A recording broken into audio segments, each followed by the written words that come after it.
बोलण्याची कला ते भाषण कला मालिकेतील अजून एका नव्या धमाकेदार एपिसोडमध्ये आपल्या सगळ्या जणांचं हार्दिक स्वागत आहे।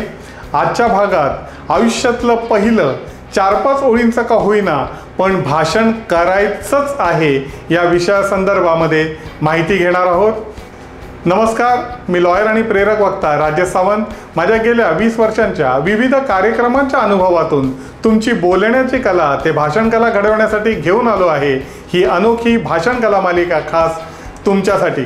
तुम्हाला जर तुमच्या आयुष्याच्या यशोशिखरावरती आपल्या कर्तृत्वाचा झेंडा कायम डौलाने फडकवत ठेवायचा असेल तर बोलण्याची कला तुम्हाला यायलाच हवी आणि ही जर कला तुम्हाला शिकायची असेल तर तुम्ही अगदी योग्य ठिकाणी आहात। इन्फोमोटिव्हच्या या चॅनलला लाईक करा, शेअर करा, सबस्क्राईब करा आणि बेल आयकॉन जरूर हिट करा। बोलण्याची कला आणि भाषण कला शिकण्यासाठी आपण या मालिकेच्या माध्यमातून अनेक विषयांना स्पर्श केलेला आहे। यामध्ये तुम्हाला बेसिक माहिती, पेहराव, स्टेज फिअर या संदर्भामध्ये तर माहिती मी दिलीच आहे, पण आपल्याला लोकांशी कसं प्रत्यक्षामध्ये बोलायचं आहे, भाषणाची सुरुवात कशी करायची आहे, अभिवादन कशा प्रकारे असायला हवं आणि दमदार भाषण करण्यासाठी तुम्हाला कोणते कोणते मुद्दे घ्यायचे आहेत या सगळ्या गोष्टींची सविस्तर चर्चा केलेली आहे।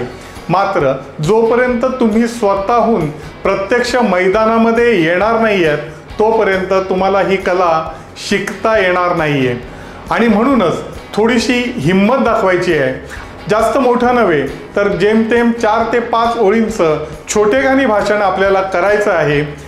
आपल्या आयुष्यातील पहिलं भाषण जे आहे ते झेंडावंदनाच्या दिवशी करा, कारण ती नवीन भाषण करणाऱ्यांसाठी सुवर्ण संधी असते आणि याची 5 कारणं मी तुम्हाला आजच्या भागामध्ये सांगणार आहे आणि या दिवशी तुम्हाला कोणतं आणि भाषण कशा प्रकारचं करायचं आहे तेही मी सांगणार आहे, त्यामुळे हा व्हिडिओ शेवटपर्यंत नक्की बघा। मंडळींनो, इन्फोमोटिव्हच्या या चॅनलवरती भाषण कलेच्या संदर्भातील विविध विषयांची आपण माहिती घेतलेली आहे आणि खरं तर कोणतीही कला जी असते ना तिचा प्रवास हा कधीच संपत नसतो। प्रत्येक माणूस हा त्याच्या आयुष्याच्या शेवटपर्यंत हा विद्यार्थीच असतो आणि या दृष्टीनेच आपण प्रत्येक कलेकडे बघितलं पाहिजे। भाषण कला सुद्धा कधीही न संपणारी कला आहे। ही कला आपल्याला छान पद्धतीने आत्मसात करायची असेल तर कधी ना कधीतरी आपल्या भाषणाला सुरुवात करायची आहे आणि त्याच्यासाठी झेंडावंदनाचा मुहूर्त अतिशय छान असतो। आपल्या आयुष्यातील पहिलंच भाषण करण्यासाठी झेंडावंदनच का याच्यातला सगळ्यात पहिला मुद्दा लक्षात घ्या की 15 ऑगस्ट आणि 26 जानेवारी ह्या 2 दिवशी सगळीकडे देशप्रेमाचं वातावरण असतं। आपल्याला भाषण करण्यासाठी विषय शोधायची गरज नाही आहे। त्या दिवशी सार्वजनिक सुट्टी असते, आपल्याला छानपैकी वेळ मिळतो आणि तयारीसुद्धा करता येते। दुसरी गोष्ट म्हणजे तुम्हाला जर भाषण करायचं असेल तर एखाद्या कार्यक्रमाची आवश्यकता असते आणि झेंडावंदनाचे कार्यक्रम हे बऱ्याच ठिकाणी होत असतात। आपण राहतो त्या आपल्या चाळीमध्ये, सोसायटीमध्ये, आपल्या शाळेमध्ये, ऑफिसमध्ये किंवा आपल्या परिसरामध्ये कुठेही बऱ्याच ठिकाणी जिथे आपल्या ओळखीचे लोक असतात अशा सगळ्या ठिकाणी झेंडावंदनाचे कार्यक्रम होत असतात आणि त्यामुळे आपल्याला कार्यक्रम आयता मिळालेला असतो, त्याचा फक्त आपल्याला वापर करायचा आहे। मात्र ही संधी घेताना तुम्हाला एका गोष्टीची काळजी घ्यायची आहे, ती म्हणजे या कार्यक्रमाचे जे आयोजक आहेत ना त्यांना तुम्ही आगाऊ सूचना द्या। एकदम डायरेक्टली जाऊन शक्यतो बोलू नका।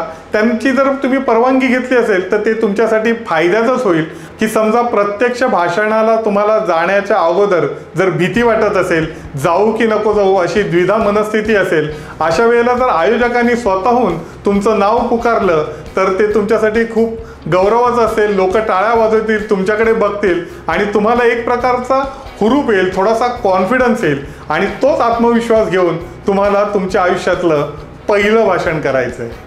तिसरा महत्त्वाचा मुद्दा म्हणजे हे कार्यक्रम सकाळी आयोजित केले जातात आणि त्यावेळी वातावरणामध्ये खूप छान प्रकारचा ऑक्सिजन असतो। लोकांची मनस्थितीसुद्धा खूप छान असते।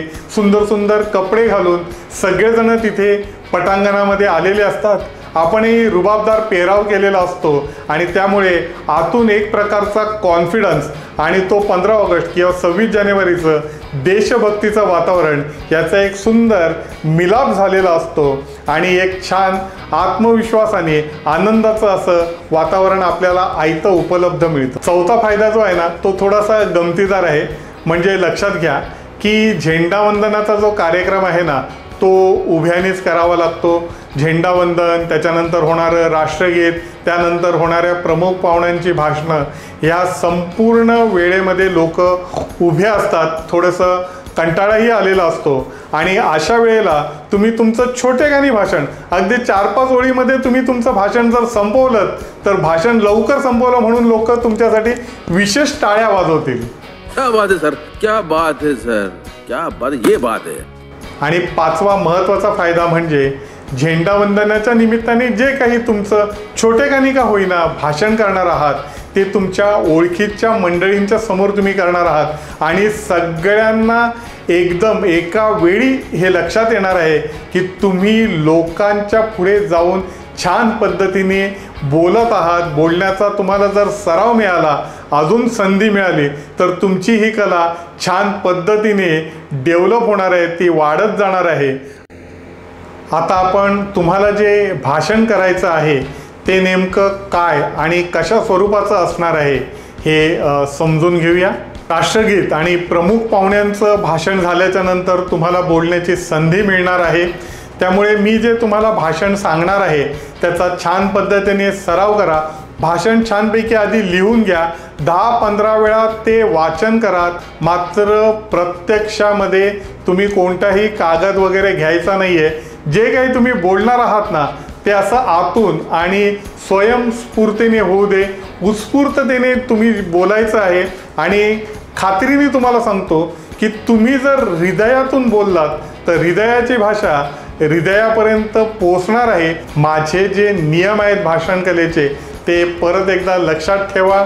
लोकांच्या समोर उभं राहायचं आहे, चेहऱ्यावरती हास्य ठेवायचं आहे, सगळ्या लोकांकडे एकदा बघायचं आहे आणि त्यानंतरच आपल्याला आपल्या भाषणाची सुरुवात करायची आहे। आजच्या या कार्यक्रमाला उपस्थित असलेल्या माझ्या तमाम भारतीय बंधू भगिनी आणि मातांनो, आपल्या देशाला गुलामगिरीतून बाहेर काढण्यासाठी ज्याने आपल्या प्राणांचं बलिदान दिलंय अशा तमाम शहीदांना माझा नमस्कार। यानंतर तुम्हाला जे काही वाटतंय ते वाक्य अजून यामध्ये ॲड करा आणि सगळ्यात शेवटी त्यांना सांगा की आजच्या या मंगलमय दिवसाच्या आपल्या सगळ्यांना हार्दिक शुभेच्छा। भारत माता की जय, भारत माता की जय, भारत माता की जय अशा 3 वेळा तुम्ही घोषणा द्या। तुमच्या पाठोपाठ लोकसुद्धा जय म्हणतील आणि सगळ्यात शेवटी जय हिंद बोलून आपलं पहिलं भाषण संपवायचं आहे। आता अजून एक गोष्ट तुम्हाला करायची आहे ते म्हणजे तुमचा मित्र किंवा मैत्रीण असेल तर तिला तुमचा मोबाईल द्या आणि त्यांना सांगायचं आहे की माझ्या भाषणाचे पूर्ण फोटो काढ, शक्य झालं तर ते भाषण रेकॉर्डही करा, पण रेकॉर्ड करण्याच्या पेक्षा मी फोटोला जास्त प्राधान्य देईन।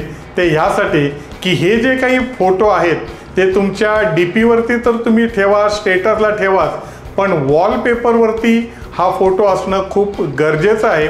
दिवसभरामध्ये आपण किमान 20 ते 25 वेळा मोबाईल बघतो आणि त्या प्रत्येक वेळेला आपला भाषण करतानाचा जर फोटो तुम्हाला समोर दिसत असेल तर ते तुमच्यासाठी एक मोटिवेशन असणार आहे। तुम्ही पहिल्यांदाच लोकांच्या पुढे जाऊन बोलणार असल्याच्यामुळे ना सुरुवातीला तुम्हाला थोडंसं दडपण येईल, थोडीशी भीतीही वाटणारच आहे, पण मित्रांनो थोडीशी हिम्मत करा। कारण एकदा जर का तुम्ही ही हिम्मत केलीत आणि जाऊन लोकांच्या पुढे बोललात तर त्यानंतर तुम्हाला जो आत्मविश्वास मिळणार आहे ना, हा आत्मविश्वास तुम्हाला अजून पुढे जाण्यासाठी खूप उपयोगी पडणार आहे आणि आपल्याला आयुष्यामध्ये पुढेच जायचं आहे। मात्र सुरुवात तुम्हालाच करायची आहे, त्या गोष्टीचा आनंदसुद्धा तुम्हालाच मिळणार आहे।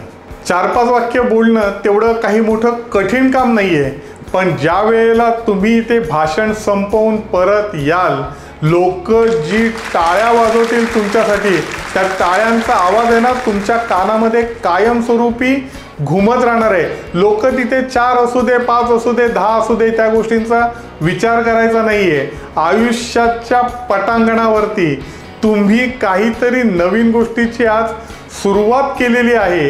हा आनंद सगळ्यात मोठा आहे. तर मंडळींनो, तुम्हाला सगळ्यांना तुमच्या पहिल्या भाषणासाठी हार्दिक शुभेच्छा. आजचा भाग जर तुम्हाला आवडलेला असेल तर तो आपल्या मित्रमंडळींकडे जरूर शेअर करा. आमच्या चॅनलला सबस्क्राईब करा आणि बेल आयकॉन जरूर हिट करा. बोलण्याची कला आणि भाषण कलेतील अजून नवनवीन गोष्टी शिकण्यासाठी कायम आमच्या संपर्कामध्ये राहा. तोपर्यंत हसत राहा, मजेत राहा, आनंदात राहा. धन्यवाद.